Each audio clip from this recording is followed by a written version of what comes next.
मुझे पता लगना चाहिए कि 1993 में क्यों निकाला गया, कि 1999 में क्यों निकाला गया। हम अपना अगर मुल्क की खिदमत करना चाहते हैं तो हम दूध का दूध और पानी का पानी भी चाहते हैं। मुल्क को खराब किया किसने, इस मुल्क को यहाँ तक पहुँचाया किसने। हम यहाँ सिर्फ हुकूमतें लेने के लिए नहीं आए, ना हुकूमतें लेने के लिए बैठे हुए। अगर आप चौथी दफा सिलेक्ट ही होकर आना चाहते हो तो 100 बिस्मिल्लाह, लेकिन ना ये अवाम मानेगा ना मैं मानूंगा। हर सिलेक्टेड का मुकाबला करूंगा।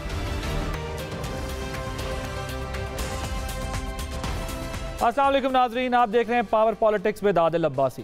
फरवरी में इलेक्शन के इनेकाद का मामला तय हो चुका, मगर इन इलेक्शंस में 2 बड़े रहनुमाओं की शिरकत का सवाल अभी तक पेंडिंग है, क्योंकि मियां नवाज शरीफ को सुप्रीम कोर्ट के एक फैसले की रोशनी में ताहयात नाअहली की सजा हो चुकी है, जबकि बानी चेयरमैन पीटीआई को इलेक्शन कमीशन 5 साल के लिए नाअहल कर चुका है।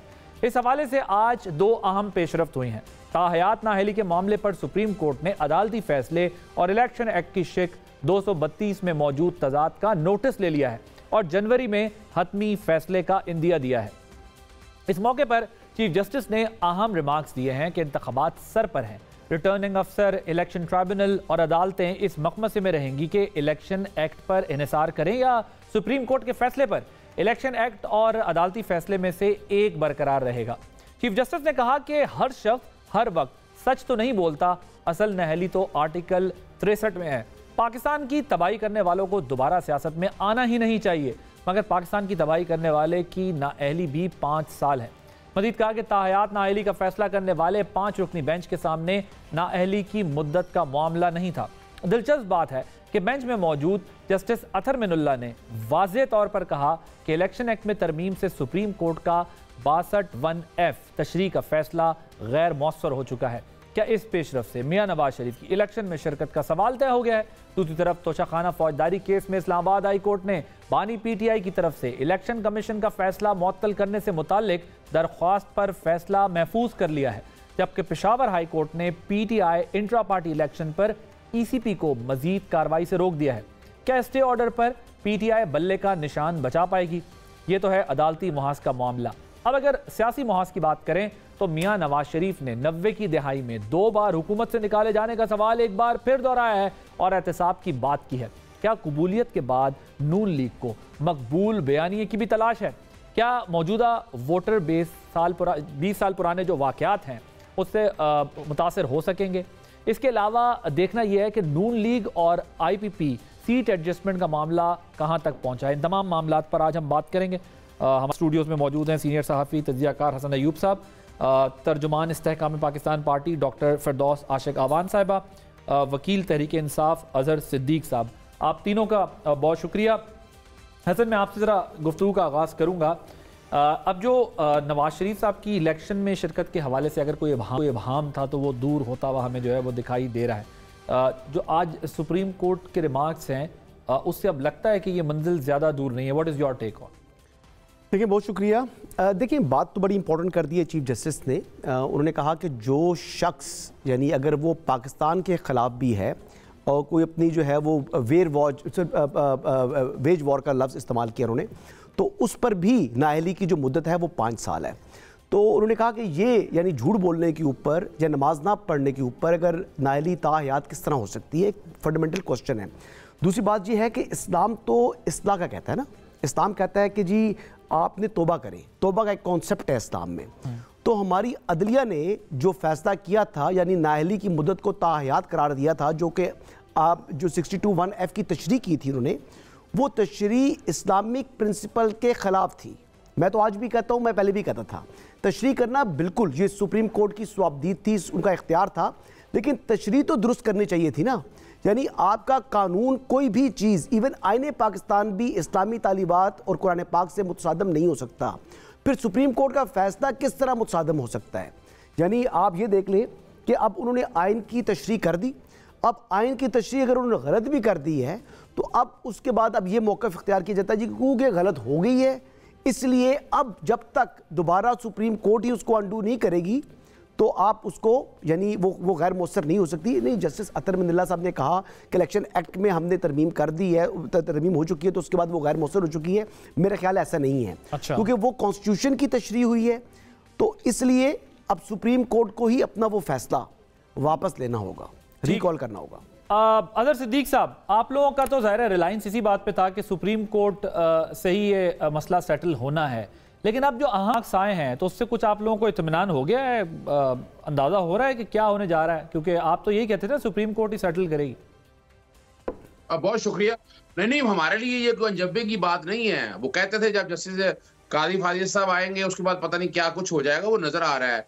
और ये किसने कह दिया कि ये फैसले का इबहाम बहुत से लोगों पे है? दो ही तो लोग हैं सिर्फ, एक का नाम है नवाज शरीफ और दूसरे का नाम है जहांगीर तरीन, जो इस वक्त कुछ खास लोगों के दिल पे भाने वाले लोग हैं, और तो कोई बंदा नहीं है। और जहां तक बड़ी बात है, मैं एक सिंपल सी बात बताता चलूं आपको। जस्टिस अतर मिनल्ला साहब के रिमार्क्स जो दिए हैं और जस्टिस ने रिमार्क्स दिए, उन्होंने अपना माइंड डिस्क्लोज ही कर दिया है और वो केस फिक्स कर दिया जाके जनवरी में। अभी क्या है, अभी सुप्रीम कोर्ट नहीं बैठी हुई, उन्हें चाहिए था फौरन फिक्स करते। जनवरी में क्यों फिक्स किया उन्होंने? तो सवाल बड़े हैं जो कि छुट्टियों पे गए हुए हैं, वो खुद यहाँ पर मौजूद नहीं है। अब अगली बात मैं आपको बता दूं एक आम तालिब इल्म के हवाले से। देखिए, आर्टिकल है 62 और 63। 62 है क्वालिफिकेशन,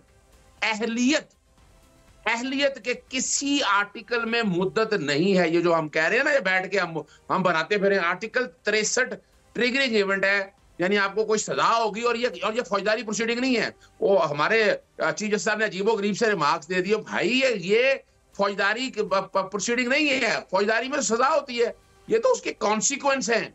कॉन्सिक्वेंस का मतलब क्या होता है? सिविल लायबिलिटी है बेसिकली। ये चाहे दहशतगर्द हो, जो मर्जी हो, वो आइन ने कह दिया है कि उसकी सजा 5 साल है, लिख दिया आर्टिकल 63 में। इलेक्शन एक्ट के अंदर भी वही है कि जो डिस्क्वालिफिकेशन रख दिया है, एक दो फालतू डिस्क्वालिफिकेशन डाली है, जैसे इमरान खान अपना। लेकिन आदर साहब, मियां साहब की नाअहली तो सजा के बाद ट्रिगर हुई ना? हाँ, मैं वही बता रहा हूँ ना। तो यही तो फर्क डालना है कि मियां साहब की जो नाअहली है वो सजा से पहली है। फिर मैं समझाता चलूं आप लोगों को, यही तो कंफ्यूजन है हम सब लोगों में। हम समझे बैठे हैं और इसीलिए तो हम क्या करते हैं, हम कहते हैं कामा में निकाल दिया अपना को। भाई ये कामा का इशू नहीं है, और ये सोसाइटल वैल्यूज है। जहां जॉन मेजर ने क्या किया था, एक पार्टी की थी ना, उठा के बाहर किया पार्लियामेंट में। और चूंकि इस केस में मैं अपना तहरीकियत एतमाद में पेश हुआ था, इशू जरा समझ रहा है, इशू बड़ा सीधा सा सादक और अमीन होना। मियां नवाज शरीफ ने एक दफा माफी मांगी हो आकर, एक दफा भी आकर कहीं बैठकर बात की। हम कह रहे हैं तौबा टाइप का दरवाजा तब खुला होता है जब, लेकिन चीफ जस्टिस ने तो बड़ा वाज़ेह कहा है भाई। बात ये है कि आप सादिक और अमीन, फिर चेयरमैन तहरीक इंसाफ जो बानी चेयरमैन है वो सादिक और अमीन है, और वो बिल्कुल उसके ऊपर फिट आते हैं। हमारी अदालत ने तो उनको सादिक और अमीन भी कहा है, लेकिन वो क्या कहा है माजरत के साथ? ना इन्हें कोई कानून आता है ना आईन आता है। ये मुझे यानी एक वकील को समझा रहे होते हैं कानून यार। सर, लेकिन इसमें तो नुकता ये है ना, एक मसला ये है, अगर आप मेरी बात सुने सर, ये अच्छी बात नहीं है। एक का काम इंटरप्रिटेशन कर रहा हूं। ये कौन होते हैं जजों को बैठ के इल्जाम लगाने के लिए? वो जज बैठे हैं, चले मैं जरा मुझे जरा फिरदौस साहब, वो कह रहे हैं कि एक वकील हो के आप मुझे क्या कानून समझा रहे हैं, और मुझे जो है वो कानून, आपकी तो अपनी बातें गलत होती हैं। आप तो अल्लाह है तो वो मान लेनी चाहिए, इसके अलावा तो आपकी बात माननी नहीं चाहिए। आप कौन सी फेर बात किया आज तक आपने? चले मैं तो माजरत के साथ डॉक्टर फिरदौस साहब की तरफ आपसे तो फेर बात की तवक्को करना ही जो है ना, वो बहुत बड़ा जो है ना जुल्म होगा, वो बेवकूफी और हमाकत होगी। अच्छा जी, डॉक्टर साहब, अच्छा आदिल साहब, आपका पॉइंट आ गया सर। अब आप अपनी बारी में सर, अब मुझे डॉक्टर साहब की तरफ जाना है। डॉक्टर साहब, ये जो बात कर रहे हैं अजहर सिद्दीक साहब, अजहर साहब आपका नुक्ता आ गया सर, जरा मुझे अब डॉक्टर साहब की तरफ जाने देना। कानून की बात करो अजहर सिद्दीक साहब, अब मैं जरा डॉक्टर साहब की तरफ चला जाऊं, बहुत पेशेंस से वो सुन रही हैं। डॉक्टर साहब, मुझे ये बताएं कि ये जो बात कर रहे हैं अजहर सिद्दीक साहब की, ये शायद मियां साहब को, जहांगीर तरीन साहब को, कि आजकल वो मंजूर नजर हैं, उनको जो है बचाने के लिए ये सारा कुछ हो रहा है। आप लोग इस डेवलपमेंट को कैसे देख रहे हैं? आईपीपी की इस पेशरफ पे क्या पोजीशन है?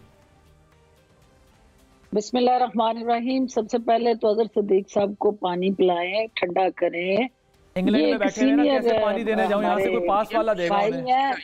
और ये पाकिस्तान से बाहर बैठ के पाकिस्तान का दर्द महसूस करते हैं, पाकिस्तान से बाहर बैठ के पाकिस्तान को तरक्की याफ्ता और खुशहाल देखने की मतमन्नी है, लेकिन पाकिस्तान आने से कतराते हैं। और पाकिस्तान में आके जो इनका अपना रोल अदा करना है, ये चीज़ें जो मीडिया के ज़रिए आपको और हमें ये एडवोकेट कर रहे हैं, ये कितना अच्छा हो कि आके ये अदालतों में उन पिटिशंस का हिस्सा बने और अपना पॉइंट ऑफ व्यू अदालतों में आके दें। इन्होंने सियासी रोल शेर अफजल मरवत को दिया हुआ है ना। बेसिकली मैं पिटीशन फाइल की हुई है, 90 दिन वाली पिटीशन मैंने फाइल कराई है। किसने कह दिया कि मैं अदालतों में चीजें नहीं लेके आता? अच्छी बात है, होपफुली वो आप तशरीफ लाएं और आके आप उस अदालत के अंदर उसमें पार्टिसिपेट करें, कानून को लैबोरेट करें और कानून को ये रास्ता अख्तियार करने दें कि वो किस तरफ जो है वो आपके आर्गूमेंट्स को वे करते हैं और आइन और कानून की बालादस्ती के लिए आपको किस तरह से वो फैसिलिटेट और रिकग्नाइज करते हैं आपके एफर्ट्स को। बात ये हो रही है आदिल के इस वक्त ना हमने देखना ये है कि किस अदारे पे एतमाद है हमारी पीटीआई के कारकुनान, वकला या उनके साथ जुड़ा जो भी एक हायरार्की है कि वो किस अदारे को फंक्शनल देखना चाहते हैं। सुप्रीम कोर्ट के हवाले से उनके कंसर्न्स हैं। सुप्रीम कोर्ट अगर कोई बात करती है तो वो उनके हवाले सवालिया निशान है। अगर हाई कोर्ट कोई इनकी फेवर में जो कि थोक के हिसाब से जमानतें भी आती रही और जो कानून का तराजू था वो इनकी तरफ झुका रहा, उस पर भी उनको किसी सूरत भी अब एतमाद नहीं है। कोई अदारा, इलेक्शन कमीशन हो या आपकी एडमिनिस्ट्रेशन या सिविल सोसाइटी के अंदर कोई तंजीम या कोई गैल्प सर्वे या कोई ऐसी आवाज जो इनको सच्ची बात करे या आईना दिखाए तो ये बुरा मान जाते हैं। अब देखना ये है कि हमें क्या सुप्रीम कोर्ट का इस्तेहकाक और इख्तियार नहीं है, वो क्या नोटिस नहीं ले सकता जहां कानून का बहाम होगा। कानून की तशरीह करना सुप्रीम कोर्ट के मैंडेट में नहीं आता। अगर वो मैंडेट अपना यूज करते हुए इस बहाम से निकालने के लिए जो इलेक्शन आ रहा है उसमें जो पिटीशन दर पिटीशन अदालतों में होगी और रिटर्निंग ऑफिसर जो है वो तमाशा बन जाएंगे, वो जगह जगह कैंडिडेट्स रूल जाएंगे। वो सिर्फ दो अफराद का इशू नहीं है, ये एक ओवरऑल आपको डिस्कशन और डिबेट होनी है। तो मैं समझती हूँ कि सुप्रीम कोर्ट ने ये कासन इकदाम उठाया है। उससे क्या होगा कि आप जो सबसे बड़ी सुप्रीम अदलिया है वो वंस फॉर ऑल एक अपना आईनी और कानूनी हक इस्तेमाल करते हुए इस कौम को एक डायरेक्शन दे देगी कि ये कानून कहता है, ये आइन में दर्ज है और इस चीज का पार्लियामेंट ने जो इसके अंदर अमेंडमेंट्स की हैं उसकी ये तशरीह है। लेकिन ना क्योंकि बड़े अहम रिमार्क्स हैं ना चीफ जस्टिस के कि उनका ये कहना कि अगर कोई संगीन गद्दारी करता है तो वो नाअहली 5 साल है, कोई नमाज नहीं पढ़ता, झूठ बोलता है तो वो ताहयात क्यों है। तो ये बड़ा इंपॉर्टेंट नुक्ता है और इसको जो है वो क्लियर भी होना चाहिए। लेकिन हसन मुझे ये बताएं कि आप कहते हैं कि जो जूरिस्प्रूडेंस ये जो हम जो आपसे बात कर रहे हैं पहले जी मैं सिर्फ एक चीज ऐड कर दूं कि चूंकि नाअहली और नाअहल में फर्क है। नाअहली जो है वो कानून की कथन है और नाअहल जो है आप ये देखें ना कि वो खुद अगर कोई हिट विकेट होके ग्राउंड से बाहर चला जाता है तो नाअहली नहीं है, वो नाअहल है। ये तो आपका कानूनी नुक्ता नहीं है ना, ये तो सियासी नुक्ता हुआ ना आपका। देखिए ये समझने की बात है ना कि कुछ को कानून ने नाअहल किया और कुछ ने खुद अपने आप को नाअहल कर लिया, उनकी परफॉर्मेंस ने उनको नाअहल कर दिया और वो उन दोनों को आप एक पराये में ना देखें। ठीक, बम को लात मारी है बेसिकली वो ये कहना चाह रही है। ठीक है, बम को लात माजी में मियां साहब मारते रहे, ये ठेका जो है खान साहब ने ले लिया और दोबारा भी मुझे लग रहा है कि शायद तो बल्ला विकेट को हिट विकेट हिट विकेट की है। अच्छा, लेकिन अब वो विकेट खड़ी करने की कोशिश कर रहे हैं लेकिन विकेट खड़ी नहीं हो रही क्योंकि अंपायर जो है वो विकेट खड़ी करने के मूड में नहीं। अच्छा, अब जरा मुझे ये बता दें कि ये कैसी जूरिस्प्रूडेंस होगी, बिकॉज एक तरह आप तो ये कह रहे हैं ना कि नहीं चीफ जस्टिस अगले हैं वो इस बेंच में शामिल थे जिन्होंने ताहयात ना अहल किया था मियां साहब को, उमरता बंदियाल साहब जी, चीफ जस्टिस उमरता बंदियाल साहब अगले अब आने हैं, आने वाले जो है वो भी तो इसमें शामिल। हाँ जी, हाँ जी। ठीक है, अब मुझे ये बताएं कि ये मतलब किस तरह होगा फिर, जो अजहर साहब भी एक पोजीशन ले रहे हैं, आप ये कहते हैं कि ये बात तो ठीक है, तो फिर ये तय किस तरह होगा? ये जो अदालत उनके जो अथर मिनुल्लाह साहब के रिमार्क्स हैं उससे तो बज़ाहिर हमें ये लग रहा है कि पार्लियामान का इख्तियार ज्यादा है सुप्रीम कोर्ट के फैसले के ऊपर। जो मेरी अपनी अंडरस्टैंडिंग है, maybe I am wrong, मेरे ख्याल के मुताबिक जो एक्ट ऑफ पार्लियामेंट है उसके बाद भी अल्टीमेटली ये मामला फिर भी सुप्रीम कोर्ट में ही आना है। यानी फिर जारी बात है कि रिटर्निंग ऑफिसर्स के पास लोग जाकर एतराज़ात करेंगे, फिर वो एतराज़ात अगर वो कागजात मंजूर भी हो जाते हैं तो फिर मामला जो है वो हाई कोर्ट से या ट्राइब्यूनल से होता हुआ ऊपर सुप्रीम कोर्ट में आना ही आना है। तो इसके लिए बेहतर है कि ये मैटर पहले ही सुप्रीम कोर्ट ने अब टेकअप कर लिया है और सुप्रीम कोर्ट ही इसको डिसाइड कर ले ताकि ये फाइनलिटी जो है ना वो अख्तियार करे। दूसरी बात ये है कि जो फैसला हुआ है, यानी जिसमें उन्होंने सादिक और अमीन की हवाले से तशरीह की है, जी सादिक और अमीन होना चाहिए। आप कह रहे हैं इस केस में अगर क्लैरिटी ना दी तो ये पलट के दोबारा आएगा, प्रोसेस से ऊपर आ जाएगा। अब एक शख्स है जो जिसने किसी का 100 रुपया खा लिया सपोजिटली, या किसी की, ये कानूनी बात है, शुबा है? नहीं कानूनी बात कि निकल के यहाँ से ऊपर दोबारा आ जाए। नहीं, ये तो डेफिनेटली आना है। अच्छा, ये डेफिनेटली आना है। यानी लोगों ने, ज़ाहिर बात है, जो मुखालिफ है नवाज शरीफ साहब के या जहांगीर साहब के, हम जानते हैं असदुल्ला साहब का ट्रैक रिकॉर्ड है कि वो ह्यूमन राइट्स पे और पार्लियामान की बालादस्ती पे बहुत ज्यादा बिलीव करते हैं, तो शायद उस कॉन्टेक्स्ट में उन्होंने तो अपील करनी है। जो भी फैसला कर दे, अगर आरओ साहब जहांगीर साहब के और नवाज शरीफ साहब के इलेक्शन एक्ट को देखकर फैसला करे जी कि ठीक है कागजात नामजदगी मंजूर हो चुकी हैं और उनकी 5 साल की डिस्क्वालिफिकेशन सर्व हो चुकी है, तो उसके बाद तो फिर वो ज़ाहिर बात है कि वो जो है एलिजिबल हो जाते हैं इंतखाबात के लिए, तो फिर वो उन्होंने मंजूर करने हैं, लेकिन फिर उनको चैलेंज करना है मुखालफीन ने। तो ये होता है, ये मतलब इट्स वेरी ऑब्वियस। लेकिन जो मैं बात करना चाह रहा हूँ वो बात ये है कि अगर एक शख्स ने 100 रुपया किसी का देना है और उसने नहीं दिया तो वो सादिक और अमीन तो नहीं है, तो क्या इसके ऊपर उस शख्स को ताहयात नाहल किया जा सकता है ओवर 100 रुपीज? वो डेफिनेशन तो उसी में आएगा ना कि वो सादिक और अमीन नहीं है। उसके 100 रुपया अगर मुझे किसी ने दिया, मैं भूल गया अपनी जेब में छोड़ दिया, तो वो मैंने वापस नहीं किया, तो मैं सादिक और अमीन तो नहीं रहा। तो देखिए, जो ट्रू डेफिनेशन सादिक और अमीन की है वो तो हमारी एक ही जात गुजरी है, नबी करीम सल्लल्लाहु अलैहि वसल्लम। तो यही बात है कि हम वो नहीं है, हम गुनाहगार लोग हैं, हम आज के मुआशरे के एतबार से। तो आपने वो फैसला करना है जो प्रैक्टिकली जो है एप्लीकेबल भी हो। अब हमने एक आदमी को सादिक और अमीन का जो है सर्टिफिकेट दिया हुआ है हमारी अदालत ने, सुप्रीम कोर्ट ने, अब उनके जो काम है इद्दत में निकाह वाले भी आ रहे हैं, मैं नहीं कह रहा कि वो चीज़ साबित हुई है, लेकिन इस किस्म की उनकी चीज़ें सामने आ रही है, सरफेस के ऊपर आ रही है। फिर वो जो उनका मुलाजिम था उसने धक्के दे के बाहर निकाला। देखिए ये चीज़ है, मैं खुद गुनाहगार हूँ, खबर मानेका साहब। अच्छा, उनकी बात। फिर उनके जो उनकी एहलिया के साबिक शोर उनके ऊपर किस किस्म के इल्जामात लगा रहे हैं। जिस बंदे को सादिक और अमीन हमारी अदालत ने डिक्लेयर किया हुआ है, उसके ऊपर आयशा गुललई ने कैसे इल्जामात लगाए।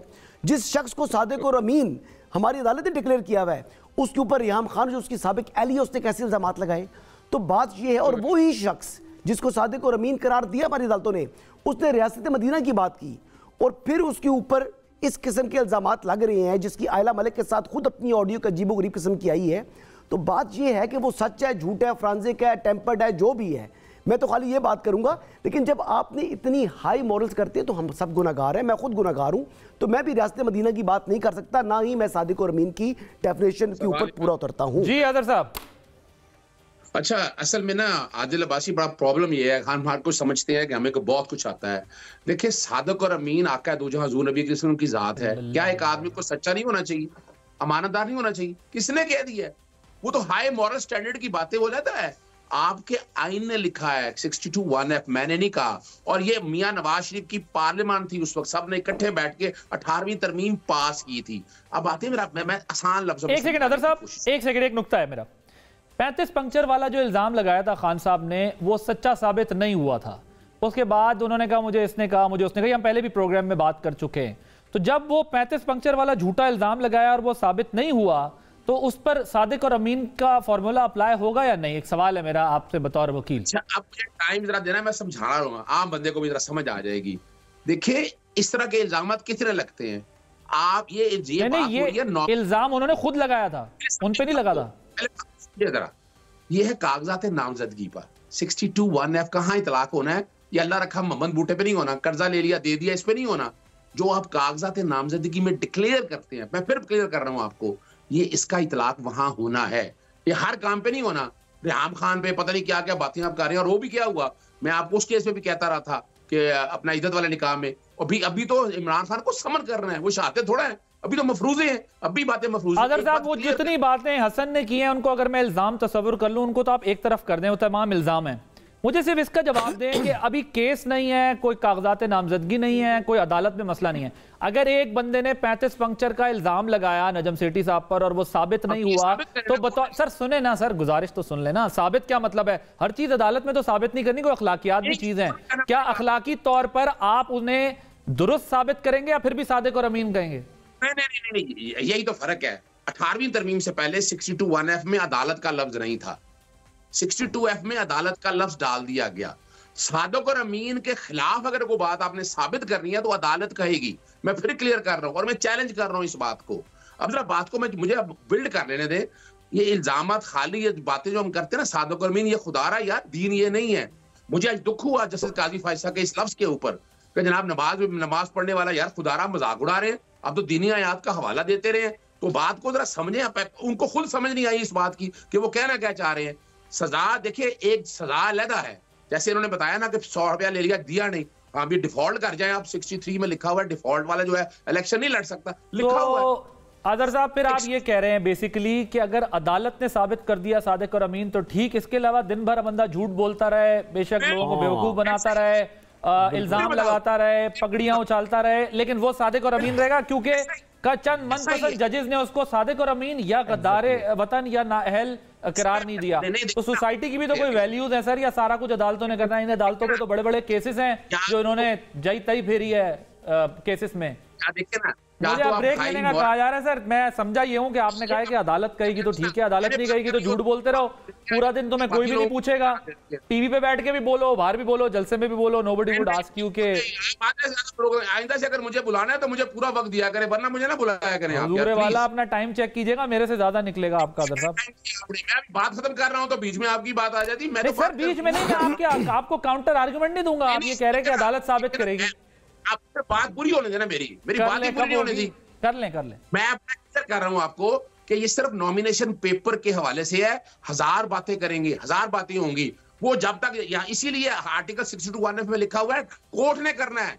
जब तक अदालत नहीं करती, और अगला बात ले लें मेरे से। अब जस्टिस काजी फैसला साहब ने लगा लिया ना, बनाए इसमें फुल कोर्ट बनाए इस केस के अंदर, आए सबको लेकर आए, मैं भी आऊंगा, मैं भी। हुजूर वाला, आप जो मौजूदा जजेस बात कर रहे हैं, आप उनको कहते हैं कि ये जजेस जो हैं वो गलत बात कर रहे हैं।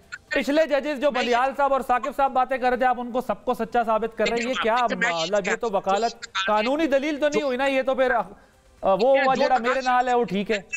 मुझे एक ब्रेक लेना है, ब्रेक के बाद मजीद बात करेंगे आफ्टर दिस ब्रेक।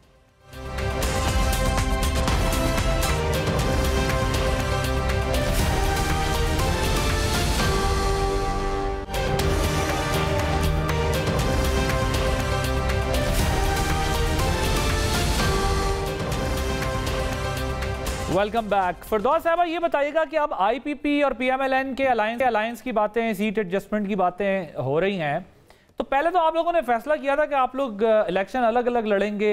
अब एकदम साथ ये सीट एडजस्टमेंट, ये तमाम मामला क्या है? ये मतलब किस तरफ जा रहा है? फैसला तब्दील क्यों करना पड़ा है आप लोग? देखिए यहाँ पर बेसिकली जो है वो तमाम सियासी जमातें जो है वो अपनी एक मिल बैठ के स्ट्रेटजी और हिकमत अमली पार्टी के अंदर तय करती है। और हर जमात जो है, जब आप एक कंसेंसस इवॉल्व करना चाहते हैं तो एक दूसरे के साथ आपका डिस्कशन का अमल चलता है, लेकिन आपको ऑप्शन दिए भी जाते हैं और ऑप्शन लिए भी जाते हैं, लेकिन किसी भी ऑप्शन का मतलब अडॉप्शन नहीं होता। अभी ये सारे ऑप्शंस हैं, अभी कोई भी चीज़ अडॉप्शन में नहीं आई। लिहाजा इस चीज को मद्देनजर रखते हुए कि जो पाकिस्तान की इस वक्त सूरत हाल है, जो पाकिस्तान के इस वक्त मसाइल हैं, जो चैलेंजेस हैं, जो दहशतगर्दी की लहर है जिसने पहले तो माशी मैदान पे हमें एक महाज और एक ऐसा गैर यकीनी सूरत हाल का सामना था। अब एक आप देख रहे हैं कि दहशतगर्दी ने फिर से सर उठाना शुरू कर दिया, और एक ऐसा national agenda, national way forward, national futuristic road map जो है, जो पूरी कौम मिल के इकट्ठे होके, तो चले हमें कम से कम ये तो बता दें कि अब हम अगर लार्जर नेशनल इंटरेस्ट में ये समझ लें कि जो 20 कौमी असम्बली की और 40 सूबाई असम्बली की सीट एडजस्टमेंट्स की बात की है, ये इसी कॉन्टेक्स्ट में की है कि ताकि एक नेशनल गवर्नमेंट या लार्जर नेशनल इंटरेस्ट में फैसला हो सके। ये बात दुरुस्त है?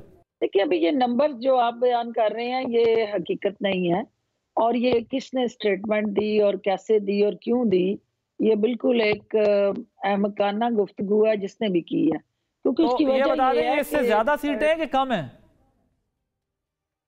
इससे ज्यादा हमारी डिमांड भी है और डिस्कशन भी है, और ज़ाहिर हमारे पास इलेक्टेबल्स की तादाद जो है वो ज्यादा है, और जब आप टेबल पे बैठते हैं तो फिर आपको जो है वो अपने सारे साथी, अपने सारे अरकान, उनकी राय के साथ आगे चलना है। तो अंदाज़न कितने लोग होंगे नेशनल असेंबली में आपके, वैसे जो आपके पास हैं इलेक्टेबल्स, या वो कितने हैं? मतलब 30 हैं, 40 हैं, 50 हैं, क्योंकि 20 का फिगर चल रहा है।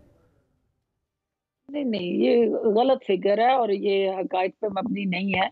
हमारे मैक्सिमम नंबर जो है वो इंशाल्लाह 50 से नीचे नहीं होंगे, 50 से ऊपर होंगे। 50 से ऊपर नेशनल असेंबली में, और सूबाई असेंबली में? जी जी, सूबाई असेंबली में भी इसी तरह अबव 60 to 70 हमने दी है। और अभी डिस्कशन चल रही है, कोई चीज खत्मी नहीं है। अभी तो बातचीत का ये इब्तदाई राउंड हुआ है, ठीक है। उसके अंदर कुछ पैरामीटर्स, कुछ SOPs, कुछ बेंचमार्क्स बने हैं, और जो जो ये गुफ्तगू आगे बढ़ेगी फिर देखते हैं। जरूरी नहीं है कि हर हाल में हमने सीटेड एडजस्टमेंट की तरफ जाना है। हमारे ऑप्शंस खुले हैं और बातचीत का ये जो सिलसिला सियासी जमातों के अंदर होना चाहिए। अगर आपका कंसेंसस क्रिएट नहीं होता तो ये जमहूरी हक है हर जमात का कि वो अपने निशान पे अलहदा अपने जोरे बाजू पे मैदान में उतरे और तो ये सिंध में भी हो रहा है, सिंध में, कराची में भी कर रहे हैं आप लोग? देखिए, अभी ये गुफ्तगू जो है इब्तदाई राउंड में पंजाब की सतह पे हुई, और जाहिर है सिंध के अंदर भी हमारा टारगेट है, बलूचिस्तान और KPK के अंदर भी हम जाएंगे, जहाँ पे हमारे साथी जो हैं वो हमारे साथ खड़े हैं। उनकी जंग लड़ना, उनके हक के लिए बोलना, और जमहूरियत के अंदर जो है वो नंबर गेम्स होती है। और ठीक, गालिबन उनका राब्ता मुनक़ता। साहब, ये राना सनाउल्लाह साहब ने कहा था कि हम तो सिंगल हैंडेडली जीतेंगे, 125 सीटें तो हम पंजाब से ही ले लेंगे और ये कर लेंगे। जो एक पूरी तवील उन्होंने बताया था, पंजाब से कौमी असम्बली की ये ले लेंगे हम। अब मुझे बताएं, क्या नून लीग को ग्राउंड रियलिटी का अंदाज़ा हो गया है कि यार मतलब नहीं जीत सकते, तो इस वजह से अब एडजस्टमेंट की बातें और ये सारा, और फिरदौस साहब कह रही है 20 तो नंबर ही ठीक नहीं है, हम तो इससे प्लस पे जाएंगे, 40, 50 तो कौमी असम्बली की होगी और सूबाई की तो फिर आप खुद देखिए, ये अगर सीट एडजस्ट हुई भी तो ये खुशी से नहीं होगी, ये उसी तरीके से होगी जिस तरीके से कोई ना चाहते हुए बस ये किसी बंदे का जो है ना, वो आप कहीं निकल रहे हो, कहीं जा रहे हो, तो कोई मेहमान आपकी तरफ आ जाए और आपने कहीं बड़ा इंपॉर्टेंट पहुंचना है, लेकिन क्योंकि वो आ जाता है तो फेस वैल्यू के ऊपर आप मेहमान को बैठाते हैं, चाय पिलाते हैं, थोड़ा सा उसको रिफ्रेशमेंट करते हैं, थोड़ा अटेंड करते हैं। तो ये उसी तरीके से ही अटेंड किया जाएगा इस्तेकाम पाकिस्तान पार्टी को, जिस तरह कोई जो है खुशी से नहीं करेंगे, बिन बुलाया मेहमान आता है। तो इसमें मैक्सिमम नहीं, बिन बुलाए तो नहीं होंगे ना, बुलाया नहीं, ये तो जैसे कोई आ जाए मेहमान तो वो आपका जानने वाला है, आप उसको रिस्पेक्ट करते हैं। जब वो घर आता है तो फिर आप उसको रिस्पेक्ट देते हैं, फेस वैल्यू के ऊपर आप उसको बैठाते हैं, मतलब चाय पानी पूछते हैं, आपका जो एक रवायात होती है, तरीक़ार होता है। तो आप ये बैठे हैं तो इसमें कुछ ना कुछ तो ज़ाहिर बात है IPP को मिलेगा, लेकिन जो डॉक्टर साहिबा फरमा रही हैं ऐसी बात कोई नहीं होनी। अच्छा, मतलब जो मेरा अपना नोइंग कि जिस तरह माजी में मुस्लिम लीग नवाज इतनी सीट एडजस्टमेंट करती रही है, इतना बड़ा दिल नहीं होता सियासी जमातों का। यानी आप 20 और 40 पे भी एग्री नहीं कर रहे? मैं कह रहा हूं टोटल में कौमी और सूबाई मिला लें तो 10 नशिस्तें होगी तो ये गनीमत समझिएगा। ये मैं आपको बता रहा हूं अपने तजर्बे कह रही हैं कि हमारी तो 50, मैं कह रहा हूं या तो सीट एडजस्टमेंट नहीं होगी, और अगर हुई तो मैक्सिमम 10, 11, और ये खुशी से नहीं हो रही, आपकी खबर ये नहीं होगी। और दूसरी बात ये कि आपको एग्जांपल देता हूं ना, अब तो दुख में ये काम क्यों कर रही है? सपोजिटली गुलाम सरवर खान साहब का बयान था कि नवाज शरीफ साहब उनको कम से कम जिंदा पाकिस्तान आते नहीं दिखाई देते, नवाज शरीफ साहब ताबूत में पाकिस्तान वापस आ सकते हैं। ये गुलाम सरवर खान साहब का बयान मैंने अपनी कानों से सुना है।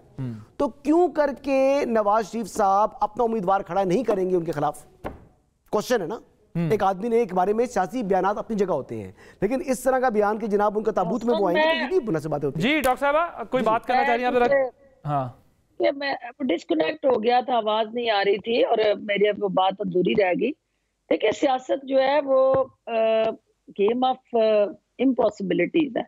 इम्पॉसिबिलिटीज को पॉसिबिलिटीज में कन्वर्ट करने का नाम ही सियासत है, पहली बात। दूसरी बात ये है कि सियासत के अंदर हरीफ और हलीफ बदलते रहते हैं।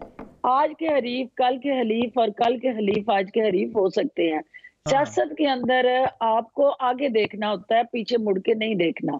और जो सियासत करता है या सियासी मैदान में, वो अगर अपने माजी को अपने हाल के ऊपर हावी कर ले तो फिर वो तनहा रह जाता है। तो आप इसी कह रही है कि मियां साहब जो 93 और 99 की बातें कर रहे हैं, अगर उससे बाहर ना निकले तो फिर नुकसान होगा इलेक्शन? ये डेफिनेटली उसके अंदर सबसे पहली बात तो ये है कि वो जो उनको गिले शिकवे या ओवरऑल अपनी हुकूमत की बरतरफी के साथ जुड़े जो हकायक वो बयान भी करते हैं, तो ये इनका हक है। लेकिन उसके लिए जो है वो एक मुनासिब फोरम और एक इलेक्शन के साथ जुड़ा जो इस वक्त बयानिया है वो सबको साथ लेके चलना चाहते हैं, और ये उनकी ख्वाहिश पे मुलाकात हुई है। हो गया। और PMLN की सोच, बदली हुई सोच है जो मैं देख रही हूँ कि वो तनहा परवाज नहीं करना चाहते, वो चाहते हैं साथ करना चाहते हैं जो कॉन्सिक्वेंसेस नहीं वो बाकी जमातों को भी साथ लेके आगे बढ़ रहे हैं। लेकिन हमारी ये ख्वाहिश है कि हमारी एक सेंट्रल एग्जीक्यूटिव कमेटी है आदिल, उसका कल इजलास बुलाया गया है, उसके अंदर बैठ के फैसले होंगे। ये एक इब्तदाई बातचीत है, इसको कोई हतमी लायामल या हिकमत अमली नहीं कहा जा सकता। अजहर साहब, और सेंट्रल एग्जीक्यूटिव कमेटी इस पे फाइनल जो है लायामल तय करेगी, और फिर हमारी टीम जो है उनके साथ बैठ के अगला मरहला जो है उस पे बातचीत करेगी।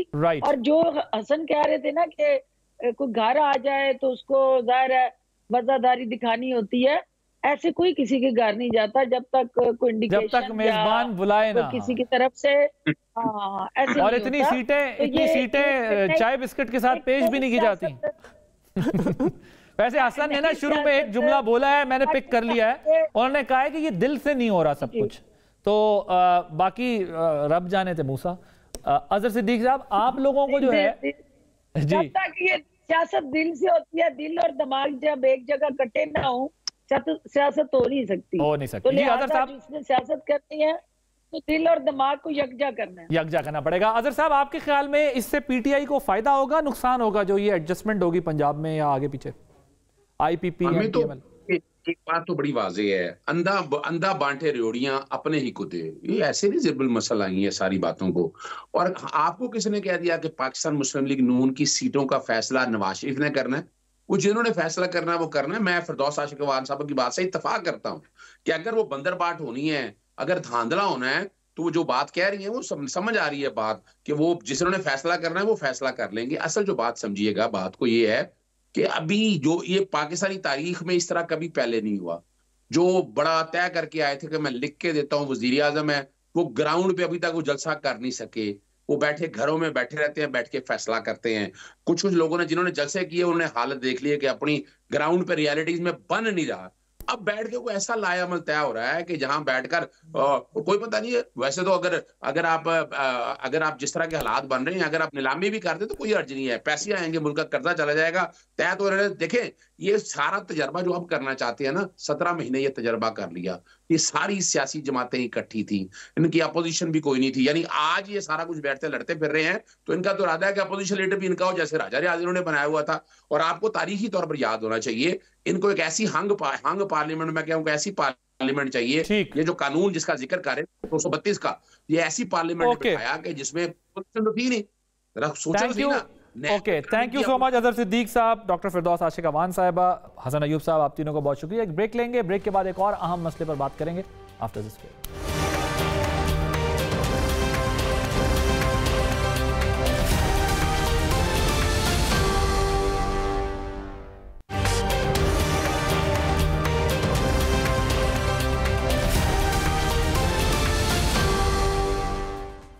Welcome back. Army chief general Syed Asim Munir America के दौरे पर हैं। कामयाब मिलिट्री डिप्लोमेसी के तनाजुर में इस दौरे को इंतहाई अहमियत का हामिल करार दिया जा रहा है।